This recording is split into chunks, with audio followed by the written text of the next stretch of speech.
وأشهد أن محمدا عبده ورسوله أما بعد فأعوذ بالله من الشيطان الرجيم يا أيها الذين آمنوا كتب عليكم الصيام كما كتب على الذين من قبلكم لعلكم تتقون رب اشرح لي صدري ويسر لي أمري واحلل عقدة من لساني يفقهوا قولي رب زدني علما رب زدني علما সম্মানিত আজকের এই মাসিক ইনডোর প্রোগ্রামের সুযোগ্য সভাপতি সাহেব ও আমার সামনে উপস্থিত সুপ্রিয় দিন দরদি ভাই সকল, সর্বপ্রথম সে মহান আল্লাহ তাবারক ওয়া তাআলার প্রশংসা করি যিনি আমাদের সকলকে সুস্থ রেখেছেন এবং আসন্ন রমজান মাস তার পূর্ব প্রস্তুতি হিসাবে সেই মাসের বিধিবিধানকে জানার জন্য এখানে উপস্থিত হওয়ার তৌফিক দিয়েছেন। তারপরে আমাদের সকলের প্রাণপ্রিয় নবী করিম মুহাম্মদ মুস্তাফা সাল্লাল্লাহু আলাইহি ওয়াসাল্লাম ওনার অসংখ্য শান্তির ধারা বর্ষিত হোক। আল্লাহুম্মা সাল্লি আলাইহি আল্লাহুম্মা বারিক আলাইহি। গোবিন্দপুর গ্রামের ভাইদেরকে উদ্দেশ্য করে বলছি যে আপনারা হয়তো মাইকের আওয়াজ পাচ্ছেন, বিশেষভাবে অনুরোধ করব যে আপনারা এখানে আসেন। আপনি সে রমজান মাসকে কিভাবে অতিবাহিত করবেন, আপনার নিকটে সেই মাসের কতটা মর্যাদা রয়েছে সেটা বোঝা যায় যে আপনি সেই মাসকে কেন্দ্র করে কতটা গুরুত্ব দিচ্ছেন। আজকের আলোচনার বিষয় হচ্ছে রমজান মাসের রোজার সংক্ষিপ্ত বিধিবিধান। অনেক বিষয় রয়েছে, অজানা বিষয় কিংবা কিছু বিষয় স্পষ্ট রয়েছে, কিন্তু সেগুলো চর্চা না থাকার কারণে আমরা প্রায় ভুল করে থাকি। আজকের আলোচনা একটু ভিন্ন আলোচনা। এখানে শিক্ষণীয় আলোচনা হবে, ফলে আপনাদেরকে বিশেষভাবে অনুরোধ করব যে আপনারা এখানে আসুন। যাবতীয় কাজ করার জন্য অনেক সময় রয়েছে, সেগুলো করবেন, কিন্তু এই ধরনের মজলিস সব সময় থাকে না। এই সময় এই ধরনের আলোচনার ব্যবস্থা সবসময় থাকে না, ফলে আপনারা এখানে আসুন। আর মা ও বোনদেরকেও বলবো যে হয়তো আপনারা ইচ্ছা করলে বাড়ি থেকেই, বিশেষ করে যারা পাশে আছেন, শুনতে পারেন। ইনশাআল্লাহ এতে আপনারা উপকৃত হবেন, তবে মনোযোগ দিয়ে শুনতে হবে, তা না হলে এই কথা পুরোপুরি বুঝতে পারবেন না। যেহেতু রমজান মাস, এই মাসটি স্বাভাবিক মাস নয়, এটি বাকি 11 মাসের মতো মাস নয়। এই মাসটি আমরা পেয়েছি উপহার স্বরূপ। মুমিনদের জন্য এটা উপহার, বিশেষ নিয়ামত। এই মাসকে পাওয়াটাই সৌভাগ্যের বিষয়। সবার সৌভাগ্যে জোটে না। ফলে আসন্ন রমজান মাসকে কেন্দ্র করে আমাদের মাঝে এক প্রকার খুশি, আনন্দ হওয়া উচিত, আর এটাই স্বাভাবিক একজন মুমিনের জন্য। যে মাসকে পাওয়ার জন্য আমাদের পূর্বের উত্তরসূরিগণ 6 মাস পূর্ব থেকেই দোয়া করতেন, আল্লাহর কাছে চাইতেন, আল্লাহুম্মা বাল্লিগনা রমাজান যে হে আল্লাহ, তুমি আমাদের সকলকে রমজান মাস পর্যন্ত পৌঁছে দাও। তাহলে চিন্তা করুন যে এই মাসটি কি মাস, যে মাসের জন্য এত পূর্ব থেকেই দোয়া করতেন তিনারা। তো সেই মাসকে পাওয়ার পরে আমরা সেই মাসকে কিভাবে অতিবাহিত করব, এবং সে মাসের যে মূল বিধান হচ্ছে সেই মাসের রোজা রাখা, সিয়াম সাধনা করা, সেই সিয়াম সাধনা কিভাবে করতে গেলে আল্লাহর নিকটে গ্রহণযোগ্য হবে, পুরো রমজান মাস সুন্দরভাবে কিভাবে অতিবাহিত হবে, এটা শিক্ষা ছাড়া সম্ভব নয়। কোরআন হাদিসে তার গাইড করা হয়েছে, রাসূল সাল্লাল্লাহু আলাইহি ওয়াসাল্লাম তার দিক নির্দেশনা আমাদেরকে দিয়েছেন। তো আমি আজকে অন্য আলোচনার মতো নয়, ধীর স্থির ভাবে সে রমজান মাসের বিষয়গুলো তুলে ধরব। আপনাদেরকে অনুরোধ করব যে আপনারা একটু ধৈর্যশীল হয়ে শুনবেন। অন্য অন্য আলোচনায় কি হয়, বিভিন্ন রকমের কথা হয়, তাতে ভালো লাগে, কিন্তু শিক্ষণীয় আলোচনাতে এরকমটা খুব কম হয়। তো রমজান মাস, এই রমজান মাসের ব্যাপারে আমাদের ধারণা হওয়া উচিত যে রমজান মাস, এই মাসের রোজা অন্য বিধানের মতো নয়, বরং এটি ইসলামের স্তম্ভ, ইসলামের খুঁটি, ইসলামের পিলার। হাদিসে রয়েছে বুনিয়াল ইসলাম আলা খামসিন শাহাদাতি আল্লা ইলাহা ইল্লাল্লাহ ওয়া ইকামিস সালাহ ওয়া ইতাইজ যাকাত ওয়া সাওমি রমাদান। পাঁচটি স্তম্ভ ইসলামের বলা হয়েছে, তার মধ্যে একটি হচ্ছে রমজান মাসের সিয়াম সাধনা করা। ইসলামের ফাউন্ডেশন হচ্ছে পাঁচটি: কালেমায়ে শাহাদাত, সালাত প্রতিষ্ঠিত করা, যাকাত প্রদান করা, রমজান মাসের সিয়াম সাধনা করা, আর হজ পালন করা। তো যদি আমাদের এই পিলার খুঁটি দুর্বল হয়ে যায়, তো স্বাভাবিকভাবে ইসলাম দুর্বল হবে, আমাদের ঈমান দুর্বল হবে। তাহলে এই রমজান মাসের রোজাকে খুব গুরুত্ব সহকারে আমাদেরকে নিতে হবে,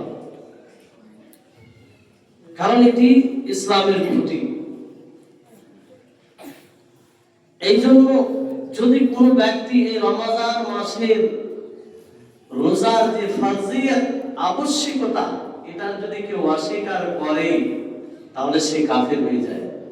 আমাদের সমাজে দেখবেন অনেক লোক আছে যারা বলে ফেলে এই রমজান মাসের এগুলো কি রোজা, এটা সেটা বলে থাকে, সে ইসলাম থেকে বের হয়ে যাবে, তার ঈমান ভঙ্গ হয়ে যাবে। কারণ রমজান মাসের রোজা ফরজ, এটা কোরআন থেকে প্রমাণিত, হাদিস থেকে প্রমাণিত, এর উপরে কোনোভাবেই কটু মন্তব্য করা যায় না।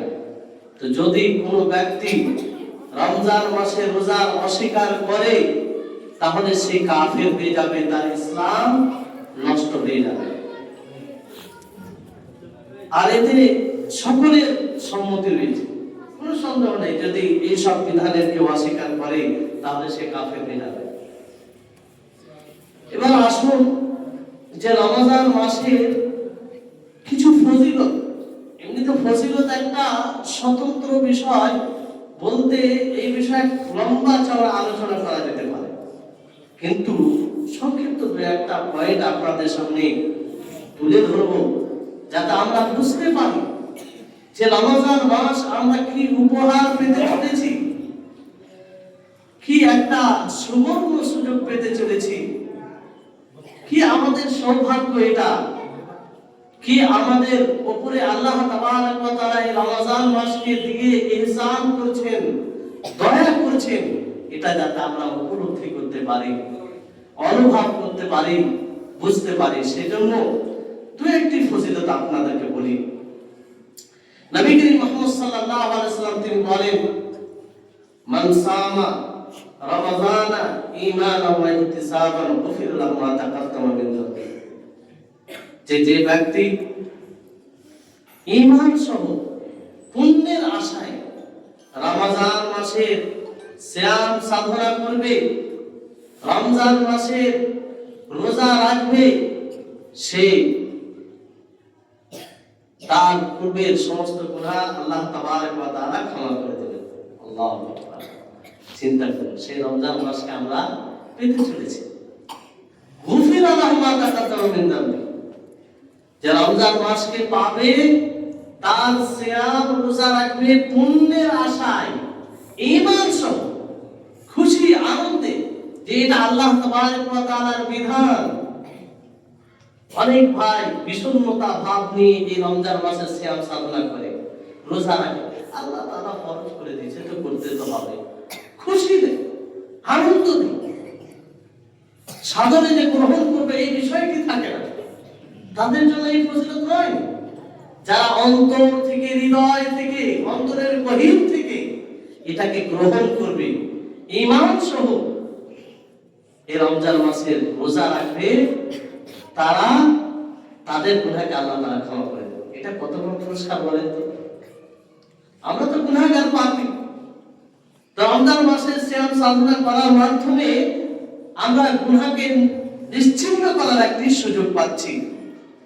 অনুরূপভাবে নবী করিম মুহাম্মদ সাল্লাল্লাহু আলাইহি ওয়াসাল্লাম বলেন যে যখন রমজান মাস আসে, তুফতাহু আবওয়াবুল জান্নাত, জান্নাতের সমস্ত দ্বারকে, সমস্ত দরজাকে উন্মুক্ত করে দেওয়া হয়, খুলে দেওয়া হয়। অতুগলাকু আবওয়াবুল জাহিম, আর জাহান্নামের সমস্ত দ্বারকে বন্ধ করে দেওয়া হয়। অতুগাল্লু মারাদাতুশ শায়াতিন, আর বিতাড়িত শয়তান তাদেরকে শিকলাবদ্ধ করা হয়।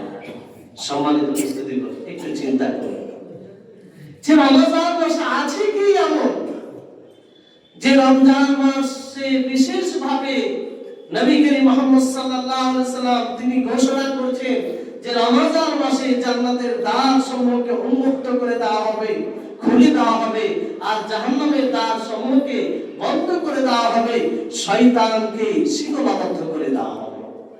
তার মানে কি? শয়তান সহজে এই মাসে মানুষকে গ্রাস করতে পারে না, সে নিজের নিয়ন্ত্রণে নিয়ে আসতে পারে না।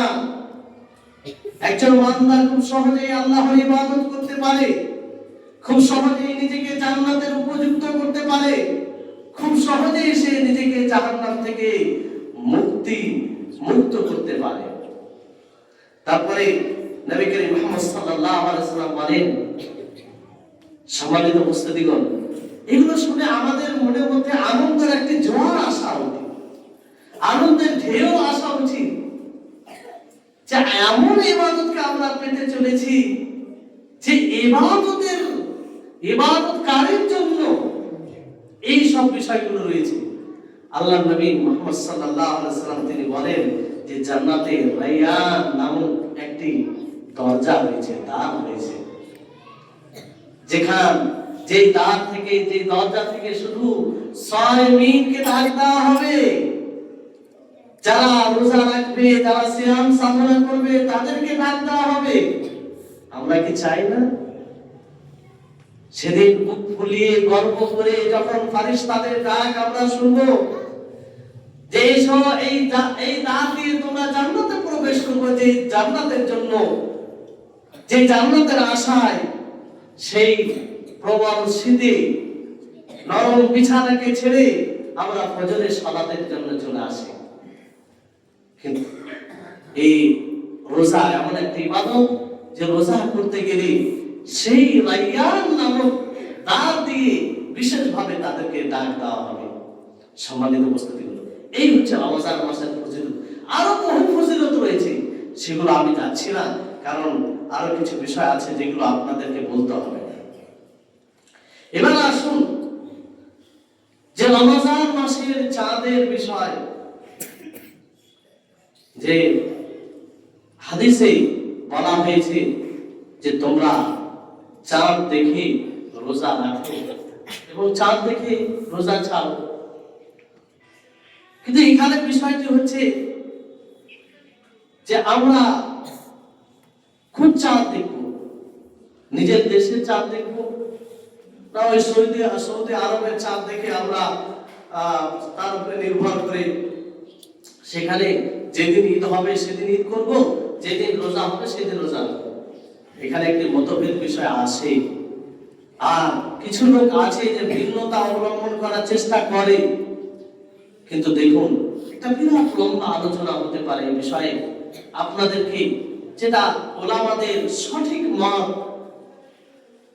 সেই মতে আপনাদেরকে বলছি, সেটা হচ্ছে যে আপনি যে জায়গায় অবস্থান করেছেন, যে জায়গায় আপনি আছেন, সেই জায়গার অনুযায়ী আপনি ঈদ পালন করবেন, সিয়াম সাধনা রোজা রাখবেন। এখন যেমন আমাদের এই দেশে নিজের যে ভারতবর্ষে চাঁদ উদিত হওয়ার জায়গা রয়েছে, সেই জায়গায় যখন চাঁদ দেখা দেয় তখন আমরা রোজা রাখি, আবার সে চাঁদকে দেখে রোজা ছাড়ি। তো এই অনুযায়ী আমরা সকলেই করব, এখানে ভিন্নতা আমরা অবলম্বন করব না।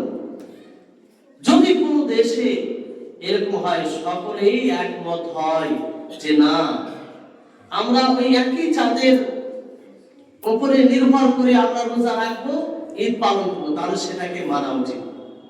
এখানে একতা বজায় রাখতে হবে। কারণ বিষয়টি এরকম, যারা দ্বিমত করে তারা দলিল না দিয়ে করে না, বরং দলিল আছে। কিন্তু সবচেয়ে উত্তম পথ হচ্ছে এটা যে আপনি যে জায়গায় বাস করছেন সেখানকার উলামাগণ, সেখানকার যারা কোরআন হাদিসকে বুঝে তাদের কি রয়েছে এবং মানুষকে আমল করে সেই অনুযায়ী আমল করবেন, যেমন আমরা এখানে করে থাকি। আর এটা গ্রহণযোগ্য মত, এই পক্ষে অধিকাংশ উলামাগণ গিয়েছেন। এবার আসুন যে এই রমজান মাসের রোজা, তবে আরেকটি বিষয় এখানে বলি, যেহেতু রমজান মাস এখনো শুরু হয়নি, তো রমজান মাস শুরু হওয়ার পূর্বে একটি সুন্নাহ হচ্ছে যে সে চাঁদকে আমরা দেখব। যখন চাঁদ ওঠার সময় হবে তখন আমরা আগে আমরা দেখেছি বাল্যকালে যে আমরা দেখতাম আকাশে চাঁদ দেখার জন্য, ওই পরিবেশটা এখন বিলুপ্ত হয়ে গেছে না, ওটাই সুন্নাহ। ওই দিন আমাদেরকে খাস করে যাওয়া দরকার, এটি ইবাদত, আপনি নেকি পাবেন, আপনার ঘোরাও হবে, নেকিও হবে।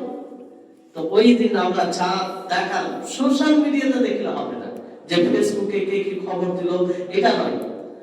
আকাশ পরিষ্কার, আকাশ দেখবেন, পরিষ্কার না হলে দেখতে পাবেন না, এর জন্য তো সমাধান শরীয়তে বলা হয়েছে। তো যাই হোক, সেদিন আমরা চাঁদ দেখবো, দেখার চেষ্টা করবো, এটা হচ্ছে সুন্নাহ, আর এতে আমরা নেকি পাবো।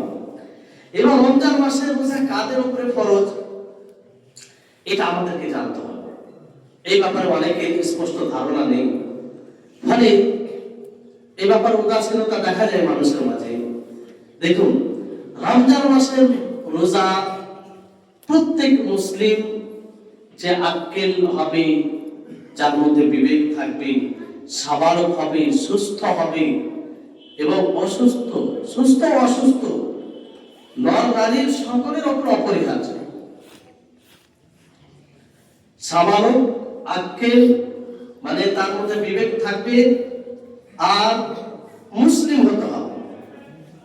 মহিলাদের ক্ষেত্রে তাদের বিশেষ একটি অবস্থাকে বাদ দিয়ে, সেটা হচ্ছে তাদের মাসে যে একটি ব্লাড আসে, যাকে আমরা মাসিক বলি, কিংবা নেফাসের যেটা ব্লাড, যেটা বাচ্চা ভূমিষ্ঠ হওয়ার পরে আসে, সেই অবস্থা ছাড়া তাদের উপরও ফরজ। কিন্তু সেই মাসিক অবস্থায় তারা সিয়াম রাখবে না, কিন্তু পরবর্তীতে তার কাজা করতে হবে। এখানে যেটা বিষয় হচ্ছে যে ছোট বাচ্চাদের উপরে রোজা ফরজ কি ফরজ নয়, ছোট বাচ্চারা রোজা রাখতে পারে কি পারে না? যে ছোট বাচ্চারা রোজা রাখতে পারে। আমরা সালাফে সালেহিনদের যদি জীবনে দেখি, তারা বাচ্চাদেরকে রোজা রাখতে উদ্বুদ্ধ করতেন। এমন আছে তাদের জীবনীতে পাওয়া যায় যে তাদেরকে কিছু খাইয়ে ভুলিয়ে রোজা, সেই ফজরের সময় কিছু খেয়ে নিত, ওই সময় তারপরে বাচ্চা তাদেরকে খিদে তো লাগবে, তো তাদেরকে ভুলিয়ে কোন রকম কৌশলে রোজা রাখাতেন। এতে উপকার কি আছে? আপনার ছেলে বড় হয়ে তার কাছে রোজা অপরিচিত বিষয় থাকবে না, সিয়াম অপরিচিত বিষয় থাকবে না। সে জানবে যে এই রোজা, রমজান মাসের সিয়াম শরীয়তের একটি অবিচ্ছিন্ন অংশ। এই কথাটি কেন বলছি বলেন তো? অনেক আছে বাবা মা ছেলেদের প্রতি অতি মানে ভালোবাসা দেখাতে গিয়ে তাদেরকে রোজায় রাখতে দেয়, বড় হয়ে কি করে রোজায় রাখে না, বলে কি করে রাখবো, কষ্ট হচ্ছে, রাখতে পারবো না, এরকম নানা রকম অজুহাত দেয়। কিন্তু এর পিছনে ভূমিকা কার আছে বলুন? বাবা মায়ের। সেই ছোট্ট থেকে তাকে যদি এই শিক্ষা দিত, সে এই কথা বলতো না, সে জানতো, তার ব্রেন মস্তিষ্কে এটা ঢুকে যেত যে না, আমাকে রোজা রাখতে হবে কারণ আমি মুসলিম, এটা ইসলামের স্তম্ভ, ইসলামের এটা খুঁটি। হ্যাঁ, এত ছোট ছেলে বাচ্চা যে সে যদি রোজা রাখে তার শারীরিক ক্ষতি হয়ে যেতে পারে বাস্তবে, তাহলে আপনি তাকে এক দুটা রাখলো তারপর নিষেধ করবেন, সেটা ভিন্ন বিষয়। কিন্তু সাবালক হওয়ার আগে তো রোজা ফরজ হয় না। সাবালক কতদিন হয়? সাবালক প্রায় 12-13 বছর হয়ে যায়, 15 বছর তার বয়সের দিক দিয়ে, কিন্তু বীর্যপাত হলে সাবালক হয়ে যায়। তা আজকালকার সময় তো 12-13 বছরের হয়ে যাচ্ছে, তো এই সময় সাবালক হয় তো প্রায় 10 বছরে, 9 বছরে, 10 বছরে, 11 বছরে রোজা রাখতে পারে। তার এতে শারীরিক তাদের ক্ষতি হয় না, বরং রোজা রাখতে গেলে আরো উপকার আছে, কিন্তু ধৈর্যের প্রয়োজন থাকে। তো আপনি তখন থেকে যদি এই শিক্ষা দেন, তো তার কাছে এই রোজাটা অপরিচিত বিষয় থাকবে না। দ্বিতীয় বিষয় হচ্ছে যে অসুস্থ ব্যক্তি এবং মুসাফির ব্যক্তি তারা রোজা রাখবে কি রাখবে না। তো অসুস্থ ব্যক্তি ও মুসাফির, মুসাফির মানে ভ্রমণকারী, যে ভ্রমণ করে, নিজের এলাকা ছেড়ে অন্য এলাকা যায়, তাদের জন্য এইরকম ব্যক্তির, অসুস্থ ব্যক্তি ও মুসাফির ব্যক্তি, দুই ব্যক্তির জন্য যদি রোজা রাখা কষ্টবোধ হয়, কষ্ট হয়, রোজা রাখতে গিয়ে তার কষ্ট হয়, তাহলে সেই ক্ষেত্রে সে সেই সময় রোজা রাখবে না, পরবর্তীতে তার কাজা করবে। পরবর্তীতে কি করবে? কাজা করবে। মুসাফির ও অসুস্থ ব্যক্তি, দুই ব্যক্তির জন্যই একটাই বিধান। হ্যাঁ, এখন সফরের বিষয়টি অনেক পূর্বের তুলনায় সহজ হয়ে গেছে। যেমন ধরেন এখান থেকে যাবে, বেঙ্গালোর যাবে কিংবা মুম্বাই যাবে, এরোপ্লেনে যাবে, কিংবা এসিতে টিকিট করা আছে ট্রেনে, কোনো অসুবিধা নেই। সফরে একটা যে থাকে স্বাভাবিক কষ্ট, সেটা থাকে, কিন্তু সহজ হয়েছে। তো ওই ক্ষেত্রে যদি কোনো মুসাফির মনে করে যে না, আমি পরে রোজা রাখতে গেলে আমার কষ্ট হবে, আমার সুযোগ পাবো কি পাবো না, তো এই জন্য আমি এই অবস্থায় রোজা রেখে দেবো, তাহলে সে রাখতে পারে। যদি সহজলভ্য হয় তো তার জন্য সেই সময় রোজা রাখাটা বেটার হবে, উত্তম হবে। তবে শরীয়তে তাকে ছাড় দিয়েছে, ওই সময় সে রোজা নাও রাখতে পারে, সুবিধা থাকার পরেও নাও রাখতে পারে। কিন্তু তার জন্য যদি সুবিধা হয়, কষ্টকর না হয়, তো রোজা না রাখাটাই মানে কষ্টকর যদি হয়, তাহলে না রাখাটাই উত্তম হবে, না রাখাটাই উত্তম হবে। বুঝতে পারলেন? তাহলে এই বিষয়। এবার অসুস্থ ব্যক্তি যেমন ধরেন, এমন অসুস্থ ব্যক্তি যে যার অসুস্থতা এমন রয়েছে যে তার আগামীতে ভালো হবে কিনা এটা আশা নেই, এটা আশা নেই। যেমন প্যারালাইসিস, এরকম অসুস্থ আছে কি নেই, যার ভালো হওয়ার আশা নেই, কিংবা আরো কিছু অসুখ, ক্যান্সার, কিছু হতে পারে। তো এই ধরনের মানে আগামীতে ভালো হবে কিনা এটার আশা নেই, ডাক্তাররা এরকম নিশ্চয়তা দেয় না যে ভালো হবে না, এরকম ওষুধ খেয়ে কোনো চলবে। তাহলে ওই ক্ষেত্রে কি করবে?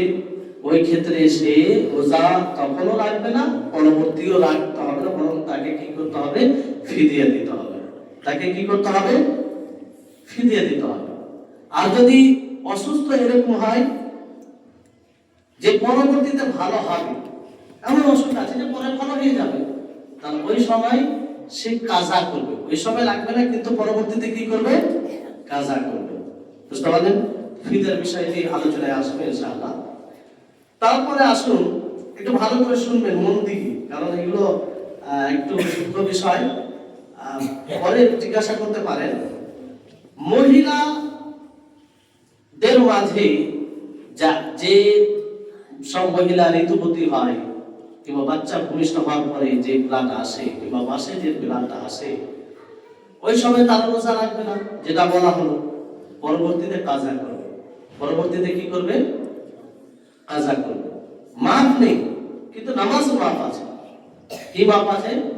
নামাজ তারা পড়বে না, মানে একদম মাফ আছে, কিন্তু রোজা একদম মাফ নেই, বরং পরবর্তীতে কাজা করতে হবে। তারপরে একটি বিষয় আছে যে বৃদ্ধ এমন ব্যক্তি যে বার্ধক্য অবস্থায় পৌঁছে গেছে, একদম বয়স হয়ে গেছে, ধরে 70 বছর হয়ে গেছে, 80 বছর হয়ে গেছে, দুর্বল হয়ে গেছে। মানে বয়স হয়ে যাওয়াটা সত্য নয়, বয়স হয়ে গেছে প্লাস দুর্বল হয়ে গেছে, সে রোজা রাখতে সক্ষম নয়, অক্ষম হয়ে গেছে। তো সেই ব্যক্তি কি করবে? বয়স হয়ে যাওয়ার কারণে যেটা অক্ষম হয়ে যায়, অক্ষমতা, এটা তো পরবর্তীতে ভালো হবে এর আশা থাকে না, কারণ তার তো বয়স হয়ে গেছে, এই কারণে সে রোজা রাখতে পারে না। তো এই অবস্থায় সে কি করবে? ফিদিয়া দেবে। সে কি করবে? ফিদিয়া দেবে। ফিদিয়াটা কিভাবে দিবে এটা আলোচনা করবে ইনশাআল্লাহ। তবে এটা মনে রাখেন যে এক বৃদ্ধ মানুষ, সে মহিলা হয় অথবা পুরুষ, যদি বেশি বয়স হয়ে যায় আর বেশি বয়স হওয়ার কারণে সে রোজা রাখতে সক্ষম না হয়, তার ওই ক্ষেত্রে তাকে আর রোজা রাখতে হবে না, বরং প্রতিটি রোজার পরিবর্তে তাকে ফিদিয়া দিতে হবে। ফিদিয়া কি দিতে হবে? হয় একটি মিসকিনকে খাওয়াতে হবে, না হয় অর্ধ সা খাদ্য দিতে হবে। আনাজ যেমন গম দিতে পারে, চাল দিতে পারে, এগুলো দিতে হবে, খাদ্য দিতে হবে।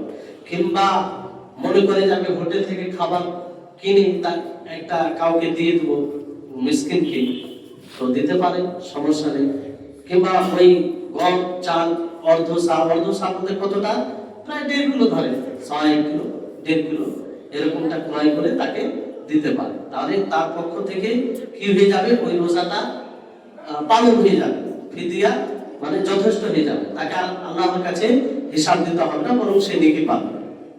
বুঝতে পেরেছেন? তো এই হচ্ছে বিষয়। তারপরে বিষয় আসে যেটা গুরুত্বপূর্ণ বিষয়, বাইরে যদি মাও খালারা শুনে থাকেন তো ভালো করে শুনবেন। যারা গর্ভবতী মহিলা আছে ও দুধ পানকারিণী মহিলা, যদি তাদের রোজা রাখার শক্তি না থাকে, দেখেন গর্ভবতী হলেই যে রোজা রাখতে পারবে না, এটা ভুল ধারণা। আর এই সুযোগটাকে মানুষ মানে নিজের সুবিধাবাদী হিসাবে গ্রহণ করে। অনেক মহিলা গর্ভবতী আছে বলে মনে করে যে আর রোজা না রাখার ছাড় আছে, এটা ভুল ধারণা, এটা ঠিক নয়। পূর্বে যারা বয়স্ক আছেন তারা বুঝতে পারছেন যে আগে মহিলা সব গর্ভ অবস্থায় রোজা রাখতে কোনো সমস্যাই হতো না। তো যদি কারো সমস্যা হয় তার ক্ষেত্রে এটা বলা হচ্ছে। আসল হচ্ছে গর্ভবতী মহিলা, দুধ পানকারিণী মহিলা, উভয় মহিলাকে রোজা রাখতে হবে। তার উপরে রোজা রাখা ফরজ, যেমন অন্যদের উপরে ফরজ। তবে কারো যদি রোজা রাখতে অসুবিধা হয়ে যায়, রোজা রাখতে গিয়ে তার শারীরিক ক্ষতি হয়, রোজা রাখতে গিয়ে দুধ পানকারিণী মহিলা রোজা রাখতে গিয়ে দুধ হচ্ছে না, বাচ্চাকে দুধ পান করাতে পারছে না, দুধ বের হচ্ছে না, তো এই অবস্থায় কি করবে? এবার তাদের সামান্য অসুবিধা হতে পারে, এটা স্বাভাবিক বিষয়। যেমন একটা মহিলা সেই ফজরের আগে খাবে, সূর্য অস্তমিত হওয়ার পরে খাবে, ফজর আগে খাবে এবং পরে পুরো দিন গিয়ে সূর্য অস্তমিত হওয়ার পরে খাবে। এত লম্বা সময় গ্যাপ থাকছে, খাবার পানার থেকে দূরে থাকছে, তো তো দুধে তো একটু ব্যাঘাত ঘটবে, এটা স্বাভাবিক। সামান্য ব্যাঘাত ঘটলে এটা মানে গ্রহণযোগ্য নয়। যদি সামান্য হয়, বাচ্চার কোন রকম চলে যায়, ধরেন এখন যে বাইরে দুধ পাওয়া যায় সেটা একটু সেটা দিয়ে এবং যা দুধ বের হলো সেটা দিয়ে যদি হয়ে যায় তাহলে সে রোজা রাখবে। কিন্তু তারপরে এর উপরে বেশি অসুবিধা যদি হয়, দুধ মোটেই হচ্ছে না, বাচ্চার প্রচন্ড অসুবিধা, বাচ্চা কোনো দুধ খাচ্ছে না, তো ওই সময় সে কি করবে? পরে রোজা কাজা করবে, পরে রোজা কাজা করবে, মানে পরে করবে রোজা কাজা করবে। ওই সময় সে রোজা রাখবে না। কেমন অসুবিধা? অসুস্থের মতো হইয়া। অনুরূপভাবে গর্ভবতী মহিলা যদি আসত তাকে রোজা রাখতে হবে।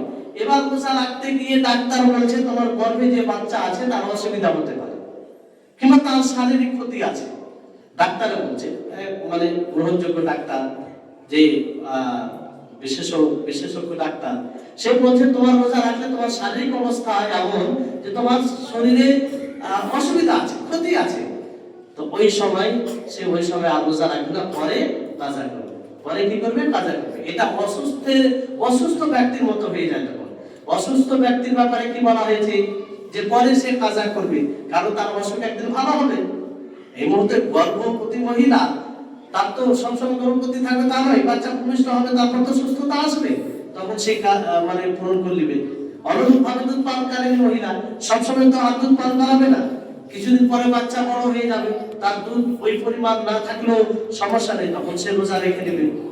এবার এটা করতে গিয়ে ধরে যে কেউ কোনো মহিলা এরকম হয় যে এই মাসে, রমজান মাসে গর্ভে থাকার কারণে, আসলে অসুবিধা হওয়ার কারণে রোজা রাখতে পারবে না।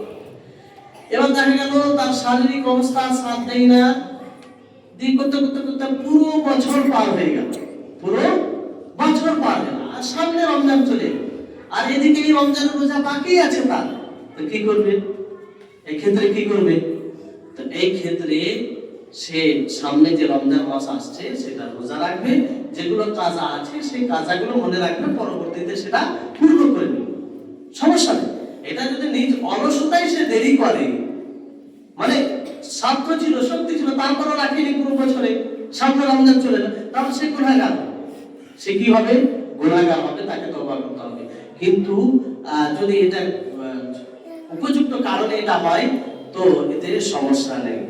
তাহলে এই হচ্ছে বিষয়। দেখেন, এই বিষয়ে অনেক ওলামাদের মাঝে, সাহাবীদের আমলে একটু দ্বিমত আছে, তবে আপনাদের নিকটে সেটাই আমি বললাম যেটা বেশি গ্রহণযোগ্য আর কি, যেটা ওলামাদের যে পক্ষে ওলামাগণ বেশি গিয়েছেন।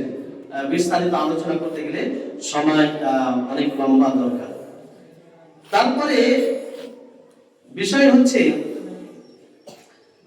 যদি ধরেন এবার আপনি ফিদিয়াটা, অসুস্থ ব্যক্তি, ধরেন একজন অসুস্থ ব্যক্তি আছে, লাগাতার সে অসুস্থ, সে প্রতিদিন ফিদিয়া দেবে। যেমন ধরেন একজন অসুস্থ ব্যক্তি, সে আগামীতে তার অসুখ ভালো হবে এই আশা নেই, কিংবা এমন বৃদ্ধ মানুষ যে আগামীতে সে রোজা রাখতে পারবে এরকম আশা নেই, তো সে মানুষটি মানে রমজান মাস শুরু হওয়ার পূর্বে একসাথে কি 30 দিনের ফিদিয়া দিয়ে দিবেন, না একটা একটা করে হবে আর একটা একটা করে দিবে, কোনটা? না শেষ হওয়ার পরে পুরো একসাথে দিয়ে দিবে, কোনটা? তো এটা উত্তম হচ্ছে যে একটা করে রোজা যাবে আর সে একটা করে ফিদিয়া দিয়ে দিবে। একটা করে ফিদিয়া মানে বুঝতে পারলেন, যে হয় অর্ধসা আপনি গম দিবেন, না হয় অর্ধসা চাল দিবেন, না হয় আপনি কোনো একটা মিসকিনকে খাবার খাওয়াবেন। আমাদের এলাকায় যেটা প্রচলন আছে যে কোন ব্যক্তিকে খাওয়াতে হবে, তার পুরো খাওয়ার দায়িত্ব নিয়ে নিতে হবে।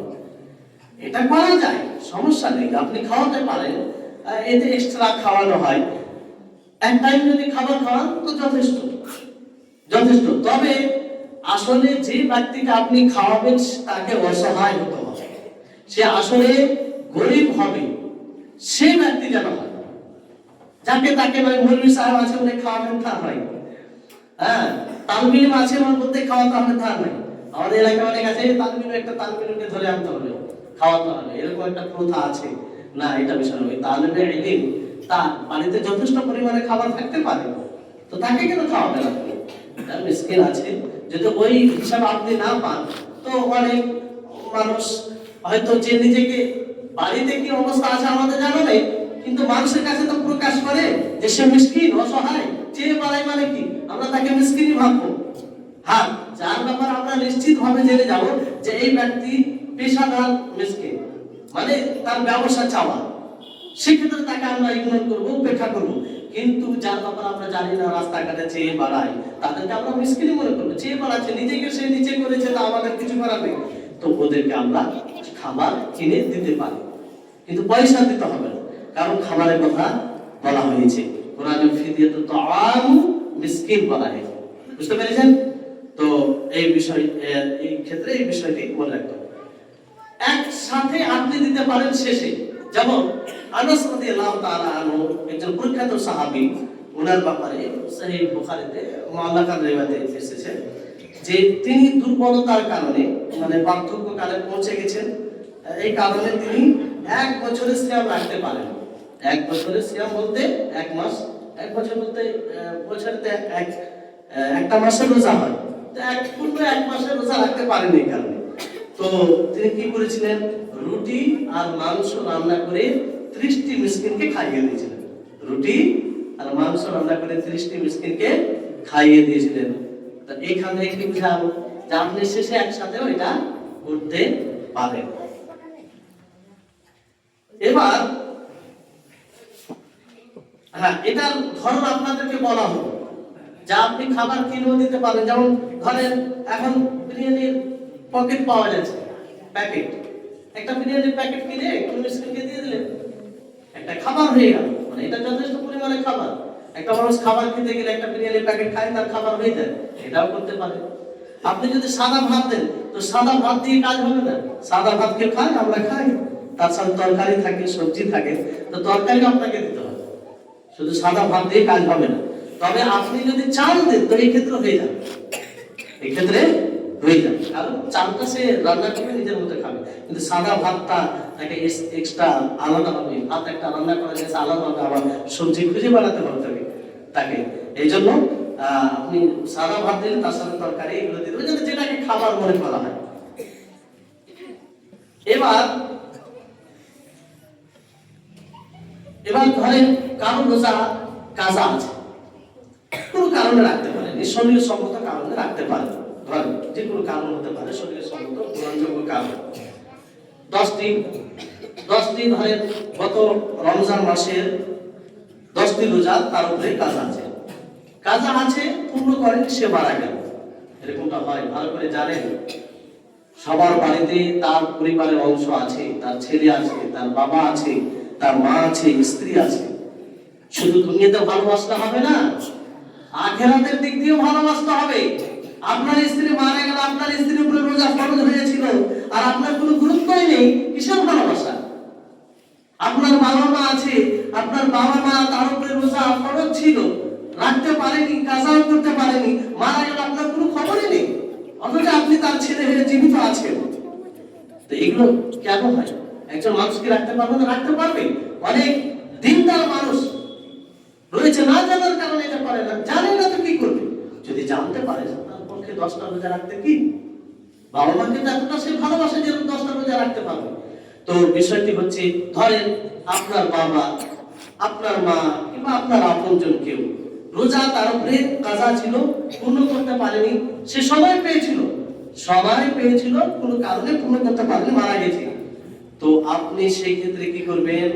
সেই ক্ষেত্রে আপনি তার পক্ষ থেকে একটি মিসকিনকে খাইয়ে দিবেন। প্রতিটি রোজার পরিবর্তে একটি মিসকিনকে কি করবেন? খাইয়ে দেবেন। ভালো করে বিষয়টি বুঝবেন।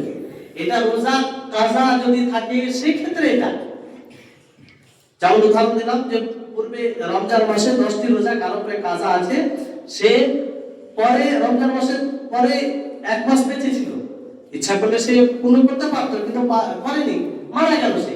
তো সেই ক্ষেত্রে তার ওয়ারিসদের এটা উচিত হবে যে প্রতি রোজার পরিবর্তে একটি মিসকিনকে খাইয়ে দেবে, মানে ফিদিয়া আকারে, বুঝতে পারলেন? এটা কাজার ক্ষেত্রে। কিন্তু যদি কেউ রোজাকে নিজের উপরে ফরজ করে নেয়, রোজাকে নিজের উপরে ফরজ করা মানে বুঝেন, যেমন এখন ধরেন পরীক্ষার সময় কোন শিক্ষার্থী যদি ভাবে মানত করে যে আমি যদি পরীক্ষায় ফার্স্ট ডিভিশন হয়, মানে প্রথম হতে পারি, পরীক্ষায় উত্তীর্ণ করতে পারি, তাহলে আল্লাহর জন্য আমি 2টা রোজা রাখি, আল্লাহর জন্য আমি 2টা রোজা রাখি। এই রোজা কিন্তু ফরজ হয়ে যায়, এই রোজা, এটাকে মানতের রোজা বলে, এই রোজা ফরজ হয়ে যায়। এইরকম রোজা যদি কারো উপরে থাকে, তাহলে এখানে মিসকিনকে খাওয়ানো হবে না, বরং তার পক্ষ থেকে তার ওয়ারিসরা রোজা রাখবে। অনেক মহিলারা করে থাকে এই বিষয়টি, হয়তো আমরা জানি না, একটু লক্ষ্য করলে বুঝতে পারবো, যে বলে যে আমার এই কাজটি হলে আমি 2টা রোজা রাখি, এটাকে মানত বলে, এটাকে কি বলে? মানত বলে। তো এইরকম রোজা ফরজ হয়ে যায়। একটা জিনিস ফরজ ছিল না, মানুষ নিজের উপরে ফরজ করে নেয়, বুঝতে পারলেন? তো এই ধরনের রোজা যদি কারো উপরে থাকে, সে মারা যায় সেটা পূর্ণ করার আগে, তাহলে তার ওয়ারিসরা, তার কাছের লোকেরা তার পক্ষ থেকে রোজা রাখবে, এখানে ফিদিয়ে দিতে হবে। আর এটা রোজা কাজা রোজার মধ্যে পার্থক্য আছে। এবার একটি গুরুত্বপূর্ণ বিষয়, মনোযোগ সহকারে শুনবেন। এটা বিষয়ে আমরা গুরুত্ব না দেওয়ার ফলে অনেকের রোজা নষ্ট হয়ে যায়, অনেকের রোজা কি হয়? নষ্ট হয়ে যায়। রোজা রুকুন, মানে রোজার গ্রহণযোগ্যতার জন্য যেটা আবশ্যিক, সেটা না হলে রোজাই হবে না, রোজাই হবে। অনেক ভাই জানেন, যদি জিজ্ঞাসা করা হয় যে ভাই রোজা রাখেন, তো রোজা রুকুন কি, মানে যেটা না থাকলে রোজাই হবে না, সেটা কি বলতে পারবে? হয়তো এমনি হয়তো বলে দেবে যে খাবার পানাহার থেকে দূরে থাকবে, এটা একটা রুকুন। কিন্তু আরো যে বিষয় আছে সেটা একটা গুরুত্বপূর্ণ রুকুন হচ্ছে যে নিয়ত করা। নিয়ত করতে হবে আপনাকে, যে আর এই নিয়ত কবে করতে হবে এটাও আপনাকে এই ব্যাপারে জানতে হবে। নিয়ত ফরজ রোজার ক্ষেত্রে নিয়ত হবে ফজরের পূর্বে। ফজর পূর্বে মানে কি? ফজর যদি সঠিক টাইমে হয়, তাহলে ওই আজানের ওই সময়ের পূর্বে আপনার নিয়ত থাকাটা জরুরি। যদি নিয়ত না করেন আর রোজা রাখেন, তো আপনার রোজা হবে না, কারণ এটা রুকুন, এটা না হলে রোজাই হবে না। আর নিয়ত কোথা থেকে হয়? নিয়ত হৃদয় থেকে হয়। স্বাভাবিকভাবে আপনি আগামী দিন রোজা রাখবেন, তো কি একটা মনের মধ্যে নিয়ত থাকবে যে ইনশাআল্লাহ আমি আগামী দিন রোজা রাখবো, মনের মধ্যে একটা আসবে, এটাই হচ্ছে নিয়ত। এটা আপনি নিয়ত করবেন। যদি এই নিয়তটা না করেন, তা হবে না। অনেক জায়গায় দেখবেন যারা মানে বিদআত ও সুন্নাতের মধ্যে পার্থক্য করে না, তারা মুখে উচ্চারণ করে নিয়ত করে, এটা ভুল। এটা একদম শরীয়ত বহির্ভূত আমল। মুখে উচ্চারণ করে কোনোদিন নিয়ত হয় না। নিয়ত হচ্ছে হৃদয় থেকে নিয়ত করতে হবে। কোথা থেকে নিয়ত করতে হবে? হৃদয় থেকে নিয়ত করতে হবে। তাহলে ফরজ রোজার ক্ষেত্রে আপনাকে ফজরের পূর্বে নিয়ত করতে হবে। প্রতিদিন ফজরের পূর্বে মানে সূর্য অস্তমিত হওয়া থেকে নিয়ে আপনি ফজরের পূর্বে পর্যন্ত এই সময়ের মধ্যে যে কোনো সময় নিয়ত করলেই হবে। নিয়ত করলেই যথেষ্ট হবে। আপনি ঘুমানোর সময় নিয়ত করলেন, যখন ঘুমাতে গেলেন, তাহলে যথেষ্ট হবে। কিংবা মাগরিবের পর আপনি নিয়ত করলেন যে আগামীকাল আমি রোজা রাখবো, তাহলে যথেষ্ট হবে। কেউ যদি মনে করে যে আমি প্রথম দিনে প্রথম রোজাতে পুরো মাসে নিয়ত করে নিলাম, এটা কি হবে না? প্রতিদিন নিয়ত করতে হবে, বুঝতে পেরেছেন? কিন্তু নফল রোজার ক্ষেত্রে ভিন্ন বিষয়। নফল রোজার ক্ষেত্রে আপনি ফজরের পরেও নিয়ত করতে পারেন, জোহরের আগে পর্যন্ত নিয়ত করতে পারেন। নফল যেমন ধরেন যে আপনি ফজরের পরে আপনি কিছু খান, 8টা-9টার দিকে বাড়ি গেলেন, বাড়ি কোনো নাস্তা করেন, কিছুই করেনি, হয়তো বাড়িতে খাবারও নেই, তার ব্যবস্থা নেই। আপনি ভাবলেন নাস্তাও করেনি, আজকে রোজায় রেখে নিলাম, নিয়ত করে নিলাম, এতে রোজা হবে আপনার, নফল হয়ে যাবে, সমস্যা নেই। শর্ত হচ্ছে যে ফজরের পর থেকে আপনি কিছু খাবেন না। যদি কিছু খেয়ে না থাকেন, পানি পর্যন্ত না পান করে থাকেন, একদম খাবার ও পানাহার কিছুই যদি না করে থাকেন, তো সেই ক্ষেত্রে ফরজ নফল রোজার ক্ষেত্রে আপনি জোহরের যে আগে পর্যন্ত যে কোনো সময় নিয়ত করলে রোজা হয়ে যাবে। আর এটা সহজ বিষয়। অনেক ভাই এটা সম্পর্কে না জানার কারণে সেহরি না করলে রোজাই রাখে না, জানেন? অনেকের ধারণা আছে যে আজকে তো আমি মানে ফরজ রোজার ক্ষেত্রে বড় দুঃখের বিষয় হয় যে তার নিয়ত হয়, অনেকে এরকম আছে, আর হয়তো তার 20 বছর পার হয়ে গেছে রোজা রাখতে রাখতে, তারপরে এই অবস্থা। অনেকে বলে আরে ভাই বলছেন আজকে আমাদের বাড়িতে কেউ উঠতেই পারে না। পুরো বাড়ির যতগুলো 12টা সদস্য আছে 12টাই সদস্য রোজা রাখে। আল্লাহু মুস্তাআন। দেখেন না জানা কতটা ক্ষতি। একটা দিনে রোজা সাহরি না করলেও রোজা রাখা হয়, কোনো সমস্যা নেই, রাখা যাবে, কোনো সমস্যা নেই। হ্যাঁ, ওই দিনটা আপনার একটু কষ্টের সাথে কাটবে, এটা স্বাভাবিক, এটা স্বাভাবিক। কিন্তু দেখেন না জানার কারণে কত বড়টা ক্ষতি। পুরো বাড়িকে বাড়ি রোজা রাখে না, কেন? সাহরি করতে পারে না। এটা কোনো সমস্যা নেই। সাহরি করাটা হচ্ছে সুন্নাহ। সাহরি করতে গেলে আপনারই সুবিধা আছে, কিন্তু সাহরি করাটা শর্ত নয়। সাহরি করাটা শর্ত নয়। তারা ভালো করে মনে রাখবেন আর বলবেন, সাহরি যদি কোনো ব্যতিক্রম বাড়িতে না উঠতে পারে, ঘুমের কারণ হতে পারে, তো বাড়িতে রাগারাগি করবেন না, ওই দিন রোজা রেখে দিবেন। বাড়িতে বলবেন রোজা রেখে দিবে, কোনো সমস্যা নাই। অনেকে বলে এক ঢোক পানিও খেতে হয়, পানি না খেলে রোজাই হবে না। তো অনেক সময় কি করে, আবার এখানে আরেকটা ভুল করে না জানার কারণে, যে ও জানে, ওর ধারণায় আছে যে এক ঢোক পানিও খেতে হবে, আজান হয়ে যাওয়ার পরে তাড়াতাড়ি এক ঢোক পানি খেলে, মানে এমনিতেই রোজা হলো না তার, মানে আজানের পরে সে পানি খেলে, জানে যে এক ঢোক পানি খেতে হবে। পানি খাওয়ার শর্ত নাই, তবে সাহরি করবেন, এটা সাহরি করাতে বারাকা রয়েছে, এটাও একটি উত্তম ইবাদত, এটা একটি উত্তম ইবাদত। তাহলে এই নিয়তের বিষয়টি এটা আমরা খেয়াল রাখবো। এবার সাহরি করে, সাহরি করে যদি কেউ, মানে সাহরি সবচেয়ে সাহরির মধ্যে উত্তম সাহরি বলা হয়েছে, আপনি যে খাবারটা খান, খেজুর গুড় সাহরি উত্তম সাহরি বলা হয়েছে, আপনি খেজুর খেয়েও সাহরি করতে পারেন। সাহরি সেহরি আমাদের এলাকায় সেহরি সাহরি, যাই হোক আসল শব্দটা হচ্ছে সাহরি। এবার আসুন গুরুত্বপূর্ণ যেটা বিষয়, যে রোজা ভঙ্গের কারণ সমূহ। রোজা কি কারণে ভেঙে যায়? যেমন ওযু ভাঙার কারণ আছে কি নেই? যদি আমরা ওযু ভঙ্গের কারণ না জানি, তো অনেক সময় এমন হবে যে ওযু আমাদের থাকবে না, নামাজ পড়বো, নামাজও হবে না। কিন্তু আমরা জানি, অনেকে আমাদের জানি না। তো অনুরূপ ভাবে কিছু কারণ আছে, যে কারণে আমাদের রোজা ভঙ্গ হয়ে যায়। রোজা কি হয়ে যায়? ভঙ্গ হয়ে যায়। কিছু স্পষ্ট কারণ আছে যেগুলো সবাই জানেন, আর কিছু কারণ আছে যেগুলো হয়তো আমাদের জ্ঞানে নেই। সেটা হচ্ছে, প্রথম বিষয় হচ্ছে যে খাবার ও পানাহার করা। খাওয়া ও পানাহার করা, এটা স্পষ্ট একটি কারণ।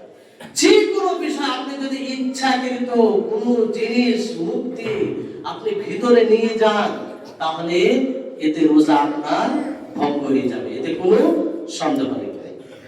এটা কোরআন থেকে সূরা বাকারার 187 নম্বর আয়াত পড়বেন, সেখানে স্পষ্টভাবে বুঝতে পারবেন। তবে যদি আপনি ভুলে খেয়ে নেন, আপনি ভুলবশত খেয়ে ফেলেন, এতে আপনার রোজা হবে কি হবে না?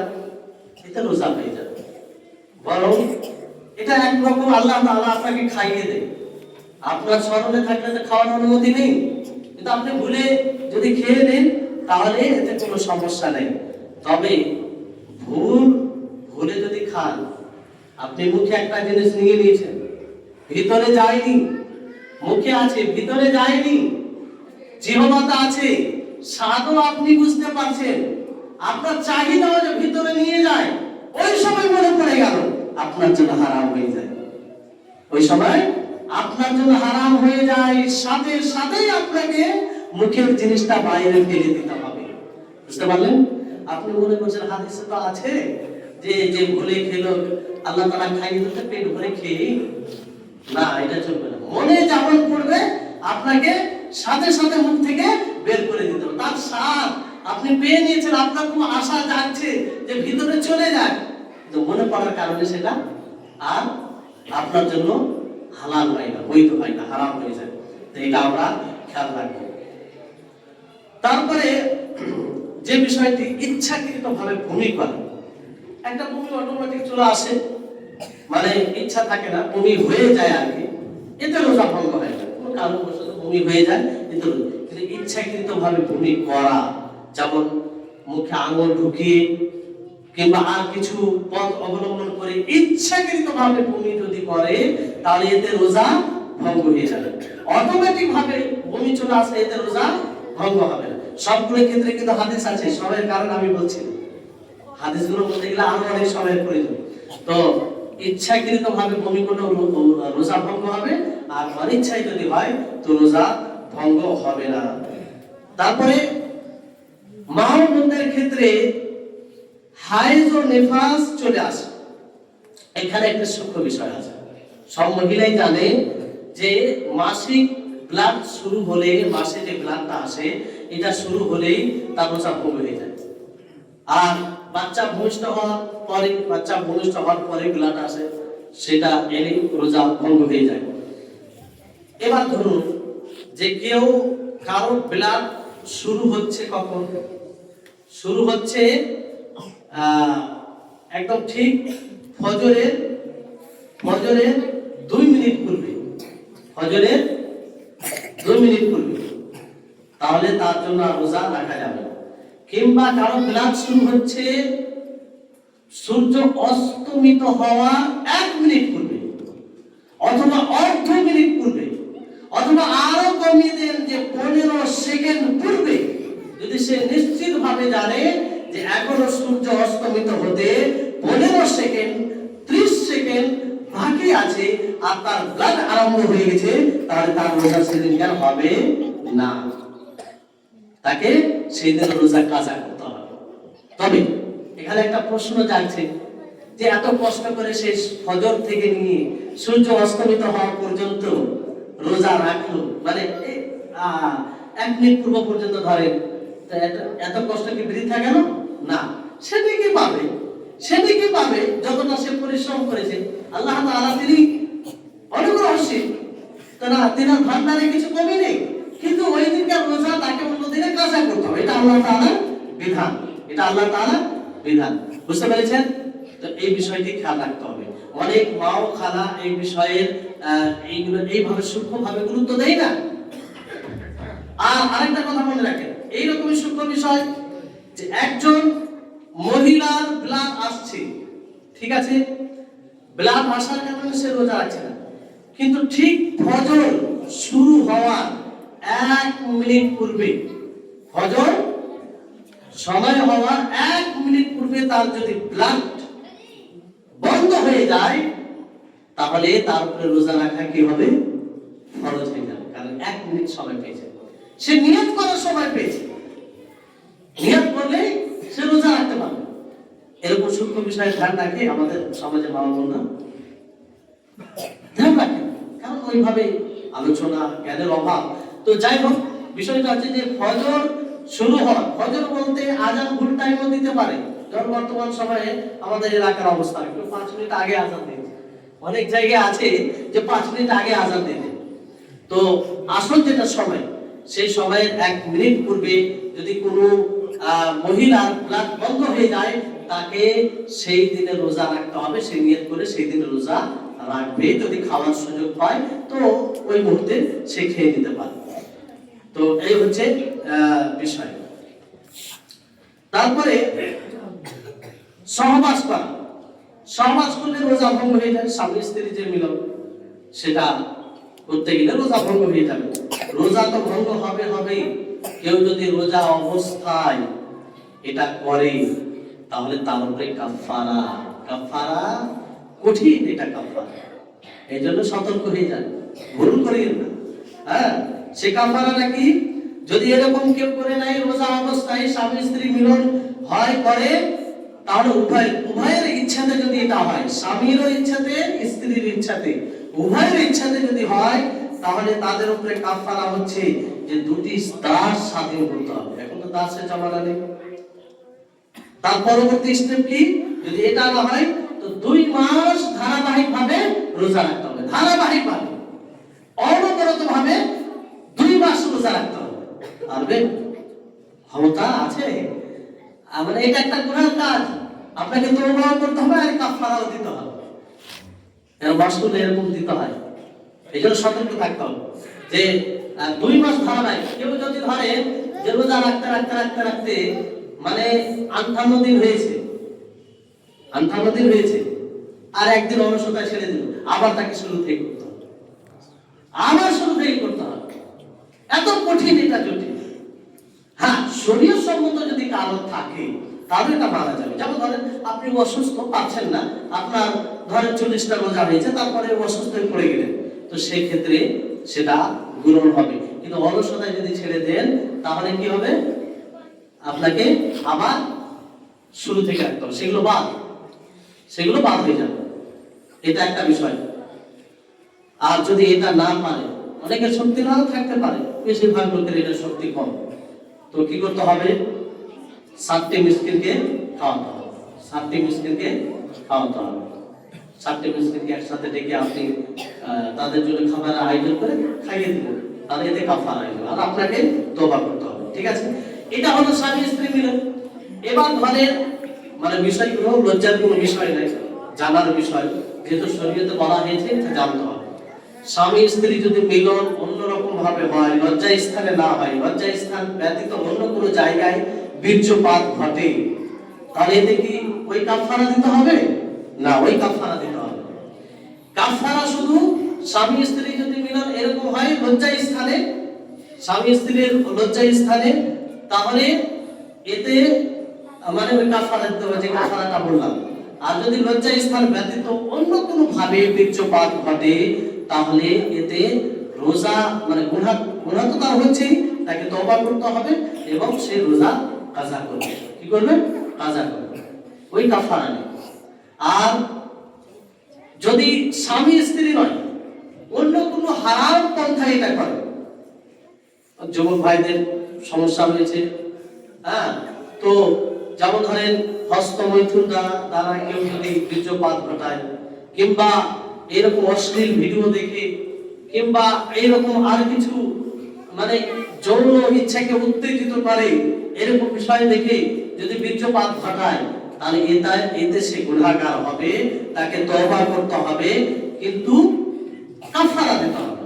শুধু কাফারা কি, স্বামী স্ত্রীর তাদের লজ্জা স্থানে, এক অপরের লজ্জা স্থানে যদি অনুপ্রবেশ ঘটে, আর সেই সূত্রে তাদেরকে এটা মানে কাফারা দিতে হবে, যে কাফারা বিষয়টি বলা হবে। এবার আসুন যে এই হচ্ছে রোজা ভঙ্গের কারণ সমূহ, তারপরে রোজার আদব সমূহ।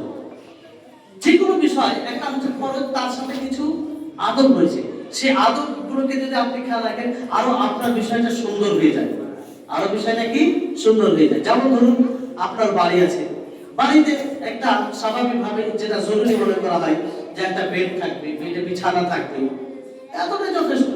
কিন্তু তার সেই ঘরটাকে আরো সাজাতে গিয়ে আপনি আশেপাশে যেগুলো দরকার সেগুলো রাখলেন, তাহলে ঘরটা আরো সুন্দর লাগে।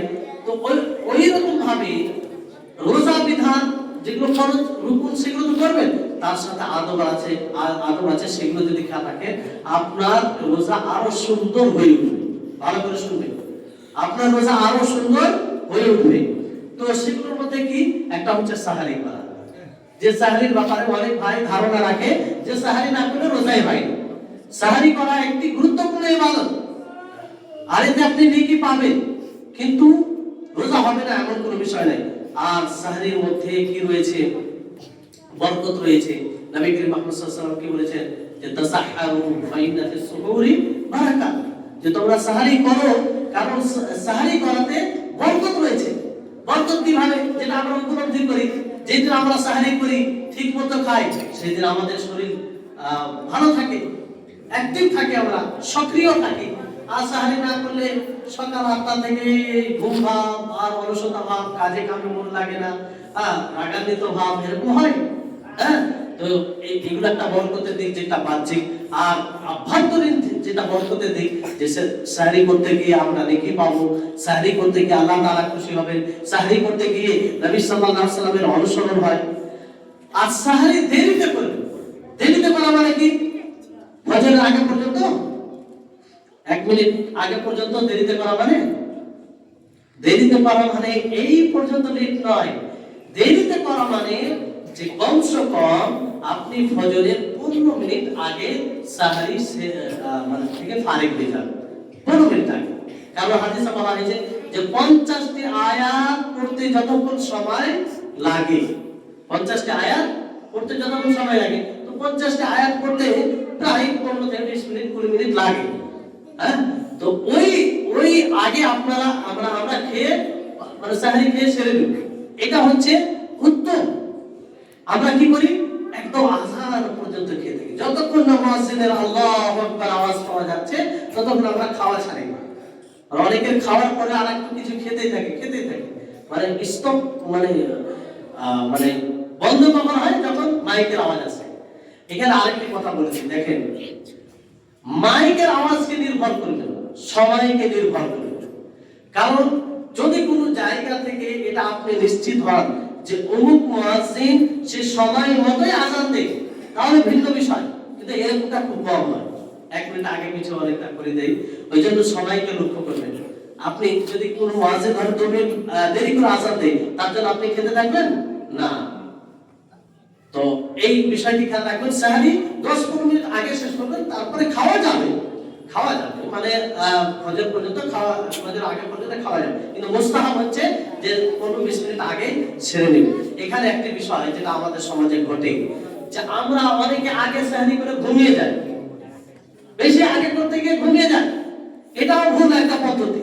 ঘুমিয়ে গিয়ে কি হয়, আরেকটি ফরজ বিধানকে ছেড়ে দিই, ফজরের নামাজকে ছেড়ে দিই, সেটা বড় পরিতাপের বিষয়। আমরা ঘুমাবো না, ওই সময় আপনি কোরআন তেলাওয়াত করবেন, মসজিদে চলে আসবেন, একটু ইবাদত করবেন, আল্লাহ তাআলার কাছে চাইবেন, দোয়া করবেন, আরো বিভিন্ন ইবাদত আছে সেগুলো করবেন, ঘুমাবেন না, এটা আমরা খেয়াল রাখবো। তারপরে যদি আপনি সাহরি করছেন, ওই অবস্থায় আযান দিয়ে দেন, এই মুহূর্তে অনেকের ধারণা থাকে যে প্লেটে যা আছে সব সাফ করতে হবে, দেয়ানো আজাদ দিচ্ছে, প্লেটে আছে পরিপূর্ণ খাবার আছে, খেয়েই যাচ্ছে, তার রোজা হবে না। হাদিসে যেটা আছে যে আযান দিলে যেটা প্লেট আছে সেটা খেয়ে সেরে নেবে, এটা হচ্ছে আযানে বেলাল। ওই আযানের কথা বলা হয়েছে, বুঝতে পারলেন? সঠিক টাইমে যেটা আসল আযান হয়, সেই আযান দিলে আর কোনো জিনিস খাওয়া যাবে না। যেমন সময় হবে খাওয়া হারাম হয়ে যায়, বুঝতে পেরেছেন? আপনি খাচ্ছেন, খেতে খেতে ওই মূল আযানটা হচ্ছে মুখে নিয়ে নিয়েছেন, ওটা আপনি ভিতরে নিলে অসুবিধা নেই, তারপরেও উত্তম হচ্ছে যে সেটাও না খাওয়া, যেহেতু সময় হয়ে গেছে, বুঝতে পেরেছেন? তাহলে এই বিষয়টি আমরা খেয়াল রাখবো। তারপরে সাহরি করা, আপনি অল্প কিছু দিয়ে হলেও সাহরি করবেন, করার চেষ্টা করবেন। আমাদের এলাকায় আলহামদুলিল্লাহ এটাতে বাড়াবাড়ি আছে, মানে আলহামদুলিল্লাহ বলছি এখানে, কিন্তু আলহামদুলিল্লাহ বলা উচিত নয়, কারণ বাড়াবাড়ি হয়ে যাচ্ছে, এটা অন্যায় এক প্রকার। অন্য জায়গায় না করাতে বাড়াবাড়ি হয়ে যায়। আমরা দেখেছি বিভিন্ন সাহরি করে না, ঘুমিয়ে যায়, ওই 1টা-2টা পর্যন্ত জাগবে, যে সাহরি আর নেই, ওই নিয়ত করে ঘুমিয়ে আসবে, যে ফজরে উঠে নামাজ পড়ে আবার ঘুমিয়ে গেল, এরকম হয়। সৌদি আরবে এরকম দেখা যায় প্রায়, যে ওই 2-3টা পর্যন্ত জাগবে, ইবাদত করুক আর যাই করুক, যারা একটু মানে খেলাধুলা করবে, এটা সেটা করবে, নিয়ত করে সেই সময় খাওয়া দাওয়া করে ঘুমিয়ে গেল। ফজরে হয়তো অনেকেই যারা আছে মানুষ ফজরে উঠলো না, কিন্তু বেশিরভাগ ফজরে উঠে নামাজটা পড়ে দেবে, এটা একটা এক প্রকার বাড়াবাড়ি হয়ে গেল। আর আমাদের এলাকায় বাড়াবাড়ি কি, সাহরি না করলে রোজা হবে না, এরকম ভাবি, তো দুটোই বাড়াবাড়ি। মধ্যম পন্থা হচ্ছে যে আমরা সাহরি করবো, সাহরি যদি কোনো কারণে করতে না পারি তো আমরা রোজা রাখবো, সাহরি না করলে রোজা হবে না এমন বিষয় নাই। তো সাহরি পানি দিয়ে হলেও করবেন, আর সবচেয়ে উত্তম সাহরি কাকে বলা হয়েছে, খেজুরকে বলা হয়েছে। তো আমরা খাবার যেটা খাই, খাবারকে খেজুর খেয়ে সাহরি করা যায়। আর সাহরি, এখানে একটা কথা মনে রাখবেন যে সাহরি আমরা কতটা করবো যতটা আমাদের জন্য তৃপ্তিকর হবে। অনেকেই রোজা রাখতে হবে তো এই পর্যন্ত খেয়ে নেবে, আর এই পর্যন্ত খাওয়ার পরে কি হয়, মানে ওই যে ঢিকুর আসে, আর নামাজ পড়তে এসে শ্বাস করে, ইমাম যদি লম্বা করে দেয় তখন এই তো শুনে এত লম্বা করে রমজান মাসে, তো খাবার অতটা খাবেন, অল্প পরিমাণে খেলে আপনি ভালো থাকবেন, বেশি খেলে যে ভালো থাকবে তা নয়।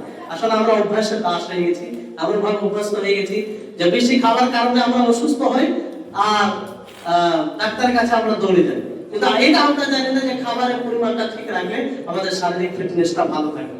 এতে আমরা সকলেই দুর্বল, খাবার স্বাদ লাগলে সবাই আমরা গলা পর্যন্ত খেয়ে নিই। যাকে আল্লাহ তাআলা আমাদের সকলকে এই বিষয়ে একটু মানে ভালো তৌফিক দান করুন।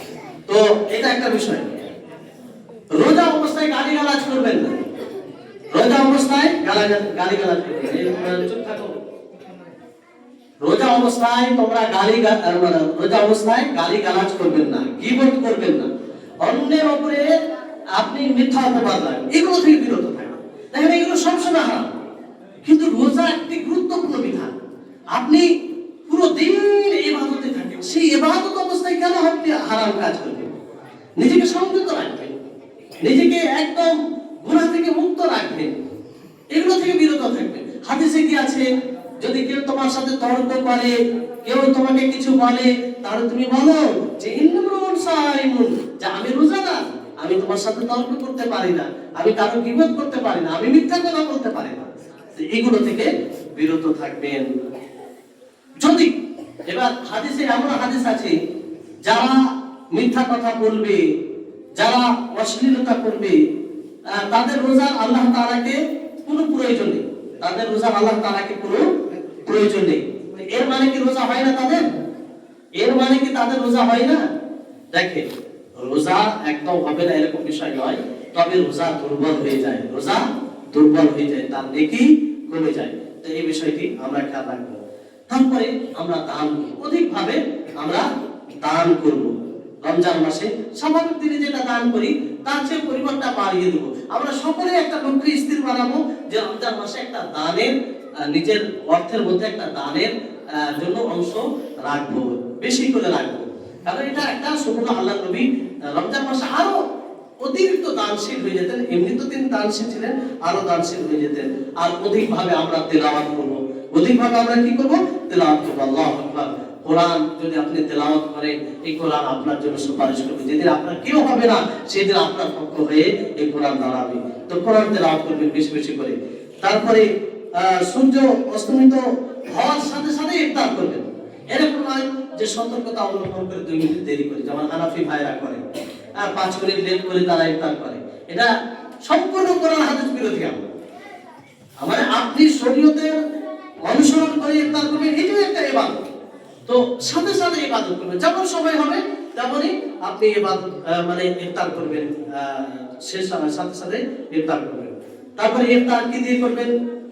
খেজুর দিয়ে করবেন, পাকা খেজুর দিয়ে করবেন।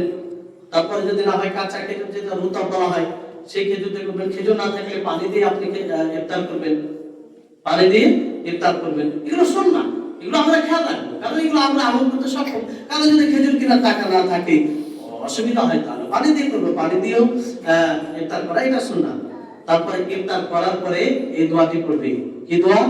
যাহাবাত যালাউ ওয়াবতাল্লাতিল উরুকু ওয়া সাবাতাল আজরু ইনশাআল্লাহ। এই দোয়াটি পড়বে। এর হচ্ছে যে মানুষের পিপাসা দূরীভূত হয়েছে, ওয়াবতাল্লাতিল উরুকু আমাদের শিরা গুলো সিক্ত হয়েছে, ওয়া সাবাতাল আজরু আমাদের আজর নেকি সাব্যস্ত হয়েছে। তারপরে বৈধ যেগুলো কাজ, আমি খুব সংক্ষিপ্ত ভাবে বলে শেষ করছি কারণ সময় কাছে গিয়ে চলে। রোজাদারদের জন্য বৈধ কি কাজ, অতি সংক্ষিপ্ত ভাবে বলবো, ভালো করে শুনবেন। বৈধ অনেকগুলো কাজ আছে যেগুলো কাজকে মানুষ রোজা অবস্থা অবৈধ মনে করে। একটা কাজ হচ্ছে যে আপনি যে কোনো সময় গোসল করতে পারেন। অনেকে ধারণা থাকে যে রোজা অবস্থায় বেশি গোসল করতে হয় না, একবার গোসল করলে দ্বিতীয়বার গোসল করতে হয় না। তো না, আপনি রোজা গোসল করতে পারেন, সমস্যা নেই, এগুলোতে কোনো সমস্যা নেই। তারপরে কুলি ও নাকে, কুলি এবং আপনি নাকে পানি দিতে পারেন। যেমন ধরেন খুব পিপাসার্ত আপনি, এখন তো ওই অবস্থাতে রোজা করবে না ইনশাআল্লাহ, খুব আপনাকে পিপাসা লেগেছে, আপনার মুখ শুকিয়ে যাচ্ছে, তো ওই সময় আপনি মুখে পানি দিতে পারেন, তবে ভিতরে যেন না যায়, ভিতরে না যায়, মুখে পানি কুলি করতে পারেন, এতটা অনুমতি আছে, আপনি কুলি করতে পারেন। তবে নাকে পানি দেওয়ার ক্ষেত্রে আপনাকে সতর্কতা অবলম্বন করতে হবে, অতিরঞ্জন যাতে না হয়, কারণ নাকের যে রাস্তাটা এটা সহজেই ভিতরে চলে যায়, সহজেই কি হয়, ভিতরে চলে যায়। তৃতীয় বিষয় হচ্ছে যে সিঙ্গা লাগানো হচ্ছে হেজামা করা, এটা মূলত জায়েজ করা যাবে, কিন্তু কেউ যদি এটা লাগানোর পর নিজেকে দুর্বল মনে করে, তার রোজা মানে তার শরীরটা দুর্বল হয়ে যাবে, এটার আশঙ্কা থাকে, তাহলে ইফতারের পরে রাত্রে সিঙ্গা লাগাবে, এটা অনুরূপ ভাবে ব্লাড দেওয়ার বিষয়টা থাকে, কাউকে আপনি ব্লাড দিবেন, রক্ত দিবেন আপনি, তো এই ক্ষেত্রে যদি আপনার আশঙ্কা থাকে যে ব্লাড দিতে গিয়ে আপনি দুর্বল হয়ে যাবেন, তাহলে ইফতারে পরে দিবেন। আর যদি এরকম আশঙ্কা না থাকে তো সমস্যা নেই, আপনি দিতে পারেন। চতুর্থ বিষয় হচ্ছে যে রোজা অবস্থায় স্ত্রীকে চুম্বন দেওয়া, এগুলো জায়েজ, তবে যুবকদের জন্য যারা একদম বয়স মানে একদম যুব অবস্থায় থাকে তাদের জন্য বিরত থাকাটাই উত্তম। যাদের বয়স হয়ে গেছে তাদের জন্য সমস্যা নেই। তারপরে জরুরি অবস্থায় রোজা করাটা কেমন, এটা একটা অনেকেই ভুল ধারণা আছে, ভালো করে শুনেন, মা বোনেরা তারাও শুনবে। যে ধরেন স্বামী স্ত্রীর মিলন ঘটেছে রাত্রে, গোসল করার সময় পাইনি, গোসল করার সময় পাইনি, অনেকেই ভাবে যে রাত্রে তো আমাদের মিলন ঘটেছে, আমরা অপবিত্র অবস্থায় আছি, এই সময় রোজা করলে রোজা হবে না, এই জন্য রোজা রাখে না, কিংবা কষ্ট করে সে গোসল করার আগে তাড়াতাড়ি সাহরি করার সময় পায় না। দেখেন এতে কোনো সমস্যা নেই, আপনি ওই অবস্থায় রোজা রাখতে পারেন, কোনো সমস্যা নেই। তবে ফজরের সালাত পড়বেন, তার জন্য আপনাকে গোসল করতে হবে, তার জন্য আপনাকে কি করতে হবে, গোসল করতে হবে। তাহলে আশা করি আপনার বিষয়টি বুঝতে পেরেছেন। তারপরে তরকারি লবণ দেখা রোজা অবস্থায়, যেমন অনেক সময় ইফতারের ব্যবস্থা করা হয়, মা রান্না করে, তো তরকারি তো লবণ দেখতে হবে, না হলে ইফতার করার পরে খেতে আসবে সেই ক্ষুধার্ত মানুষ, যদি তরকারিতে লবণ বেশি থাকে তাহলে চিৎকার করতে পারে, কারো মানসিকতা এরকম থাকতে পারে। এই জন্য লবণ তারা দেখতে পারে জিহ্বাতে ঠিকই, ভিতরে যেন না যায়, জিহ্বাতে ঠিকই যদি সে বুঝতে পারে তাহলে এটা করতে পারে। রোজা অবস্থায় হাতের নখ চুল কর্তন করতে পারে, কোনো সমস্যা নাই। তারপরে বিষয় হচ্ছে যে রোজা অবস্থায় মিসওয়াক করতে পারে, মিসওয়াকের জায়গায় টুথপেস্ট যেটা বলা হয়, ব্রাশ, কলগেট, তো এটা করতে পারে। অনেকে এটাতে আপত্তি করেছেন, কিন্তু আপত্তি করার কোনো বিষয় নেই, কারণ টুথপেস্ট, কলগেট, ব্রাশ যেটা বলছি সেটাতে এক প্রকার স্বাদ আছে, সেই স্বাদটা যায় স্বাভাবিক। তো মিসওয়াকে তো যায় কি যায় না, আমরা নিম্নের দাঁতনকারী তো যায় কি যায় না, কিংবা আর কি হোক যেগুলো করি তার একটা স্বাদ আছে, সেটা যায়, তো এগুলোতে কোনো সমস্যা নেই। অনুরূপভাবে রোজা অবস্থায় সুরমা লাগাতে এগুলো কোনো অসুবিধা নেই। তবে রোজা অবস্থায় মানে কানের ড্রপ এবং আই ড্রপ, এতে কোনো সমস্যা নেই, এতে কোনো সমস্যা নেই রোজা অবস্থায়। তবে নাকের ড্রপ, এতে সমস্যা আছে, এটা লাগানো যাবে না, কারণ নাকে ড্রপ দিলে সেটা ভেতরেই যাবে, এটা সঙ্গে সঙ্গে নালী খাদ্যর সাথে, খাদ্য নালীর সাথে মিলে যায়, ভিতরে চলে যায়। তো এটা আমরা নাকে, যদি কানের সমস্যা হয় দিতে পারি, চোখের সমস্যা হয় দিতে পারি, কিন্তু নাকে আমরা দেব না। এই জন্য আল্লাহ কি বলেছেন, তোমরা নাকে পানি দিতে গিয়ে অতিরঞ্জন বাড়াবাড়ি করবে না। অনুরূপ ভাবে শরীরে যে কোনো মানে খোরাক শক্তি অর্জনের জন্য কোনো প্রকার ইনজেকশন, কোন প্রকার কি বলে স্লাইন না কি বলে, যাই হোক এগুলো নিতে পারেন না। শক্তি মানে খাদ্য এই শক্তির কাজ করবে, এগুলো নিতে পারেন না। অসুস্থ যেগুলো ইনজেকশন জ্বরের, এগুলো কোনো সমস্যা নেই, তবে যেটা খাবারে কাজ করবে সেটা আমরা নিতে পারি না। গ্লুকোজ চড়ানো এগুলো আমরা করতে পারি না। তো এই হচ্ছে বিষয়। তারপরে একটি গুরুত্বপূর্ণ বিষয় যে যেগুলো ইনহেলার আছে, ইনহেলার শ্বাস প্রশ্বাস, শ্বাসের জন্য যেটা টানা হয়, এতেও সমস্যা নেই ইনশাআল্লাহ। ইনহেলার যদি এটা যে একটা থাকে, একটা পাউডার থাকে এক প্রকার, তাতে সেটা আসলে খাদ্যের কোনো কাজ করে না, খাদ্যের কোনো কাজ করে না, তো ইনহেলার নেওয়া যাবে। থুতু গিলে নিলে এতেও সমস্যা নেই। অনেকে দেখবেন রোজা করবে, তখন যেখানে বসবে সে থুতু ফেলে জায়গাটাকে নোংরা করে দেয়, যে এটা এক প্রকার মূর্খতা। মুখের থুতু কোথায় যাবে? মুখের থুতু যদি না খাওয়া যায় তাহলে তো সমস্যায় পড়ে যাবে। তো মুখের থুতু আপনি খেতে পারেন, কোনো সমস্যা নেই, তবে যখন কফ চলে আসবে, কাশি, সেটাকে ফেলতে হবে, সেটাকে গিলে চলবে না। মুখের থুতু এটা গিলে নিলে এটা কোনো সমস্যা নেই। নাক এবং দাঁত দিয়ে যদি রক্ত পড়ে, এতে কোনো সমস্যা নেই। আর রোজা অবস্থায় যারা নদীতে গোসল করতে যায় তাদের জন্য বলি, সাঁতার কাটাতে যাবে কি যাবে না, সাঁতার কাটতে পারে কি পারে না। তো যদি এরকম হয় যে সে নিজের উপরে এতটা নির্ভরশীল হয় যে আমি সাঁতার কাটবো, ভিতরে পানি যাবে না, তাহলে করতে পারে। শর্ত হচ্ছে যেন ভিতরে পানি না যায়। আর এখানে আরেকটি গুরুত্বপূর্ণ বিষয়, যদি কেউ এইভাবে এই মনে করে ইফতার করে নেই যে সূর্য অস্তমিত হয়ে গেছে, কিংবা ধরেন এখন ধরেন মোবাইল আছে, হুট করে আল্লাহু আকবার বলে আজান শুরু হয়ে যায়, তো এই ইফতারি মানে সিচুয়েশনে থাকে, শুনে মনে করে আজান হয়ে গেছে, ইফতার করে নিল, আসলে সে বাস্তবে আজান মনে করে করেছে, তো এই ক্ষেত্রে তার রোজা হবে কি হবে না? কিংবা কেউ মনে করে যে সূর্য অস্তমিত হয়ে গেছে, তো এই ক্ষেত্রে তার রোজা হয়ে যাবে। যখনই সে জানতে পারবে না সে ভুলে ইফতার করছে, সে বিরত থাকবে, এবার মুখে যেটা খাবার থাকবে সেটা বের করে দেবে, ভিতরে যেটা চলে গেছে ওটা কিছু করার নেই। বুঝতে পারলেন? তবে এই ব্যাপারে সচেতন থাকতে হবে, এই ব্যাপারে সচেতন থাকতে হবে। তো যাই হোক, এই সব বিষয়গুলো ছিল, যতদূর সম্ভব হলো, অনেক সময় হয়ে গেছে, শেষ করব। আমরা আল্লাহ তাআলার কাছে দোয়া করব, সকলেই দোয়া করব যে আল্লাহ যেন আমাদের সকলকে রমজান মাসে সহিহ সালামতে পৌঁছে দেয়, আমরা সকলেই যেন রমজান মাসের পরিপূর্ণ রোজা রাখতে পারি, আমরা সকলেই যেন সুস্থ থাকি, আল্লাহ যেন আমাদেরকে বেশি বেশি করে ইবাদত করার তৌফিক দান করেন। আল্লাহ তাআলা আমাদের সকলকে সার্বিকভাবে ভালো রাখেন। এখান থেকে আজকের আলোচনা আমি শেষ করছি।